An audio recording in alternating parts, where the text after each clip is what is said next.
ഇന്നെന്ത് കറി ഉണ്ടാക്കും, ആ കറി വേണോ ഈ കറി വേണോ ഏത് കറി ഉണ്ടാക്കുന്നുള്ള ഒരു പ്ലാനും ഇല്ലാത്ത ദിവസമാണെങ്കിൽ ഈ ഒരു കറി ഉണ്ടാക്കി നോക്കിക്കോട്ടോ. അപ്പോൾ അതിന് പരിപ്പ് എടുത്തിട്ടുണ്ട്, തക്കാളി, പച്ചമുളക്, സവാള, ഉപ്പ്, മഞ്ഞൾപ്പൊടിയും കുറച്ച് വെള്ളം ഒഴിച്ച് നമ്മൾ ഇതൊന്ന് വേവിച്ചെടുക്കാം. ഇനി പാനിലേക്ക് കുറച്ച് ഓയിൽ ഒഴിച്ച് ചെറിയ ജീരകം ഇട്ടു അതൊന്ന് പൊട്ടി വരുമ്പോൾ ചിക്കനാണ് ചേർക്കുന്നത്.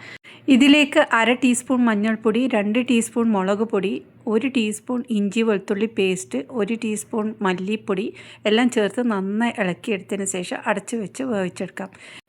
ഇനി കുറച്ച് തേങ്ങയും പെരിഞ്ചീരകവും ചെറിയ ഉള്ളിയും ചേർത്തിട്ട് നന്നായിട്ട് അരച്ചെടുക്കാം. നല്ല പേസ്റ്റ് പോലെ അരച്ചെടുക്കാം. അപ്പോഴേക്കും നമ്മുടെ ചിക്കന് പകുതി വെന്തിട്ടുണ്ടാവും.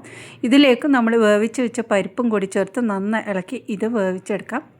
ചിക്കൻ ഒരു 1/4 വേവാകുന്ന സമയത്ത് നമ്മുടെ തേങ്ങാ മിക്സും കൂടി ചേർത്ത് നന്നായി ഇളക്കി അടച്ച് വെച്ച് വേവിച്ചെടുക്കാം. അപ്പോൾ ഇത് റെഡിയാകുന്ന സമയത്ത് നമ്മൾ ഇതിലോട്ട് കുറച്ച് കൂടുതൽ തന്നെ ഗരം മസാല ചേർത്ത് കൊടുക്കാം. ഗരം മസാല ചേർത്ത് ഒന്നുകൂടെ ഇളക്കി അടച്ച് വെക്കാം. ഇനി നന്നായി തിളച്ച് വരുന്ന സമയത്ത് ഇതിലോട്ട് കുറച്ചും കൂടെ ഗരം മസാലയും കുരുമുളക് പൊടിയും കറിവേപ്പിലയും ചേർത്തിട്ട് ഒന്ന് ഇളക്കിയെടുക്കാം. അപ്പോൾ നമ്മുടെ കറി ഇവിടെ റെഡി ആയിട്ടുണ്ട്. കുറഞ്ഞ തേങ്ങ മതി ഈ ഒരു കറിക്ക്. ഇതൊന്ന് ട്രൈ ചെയ്ത് നോക്ക്.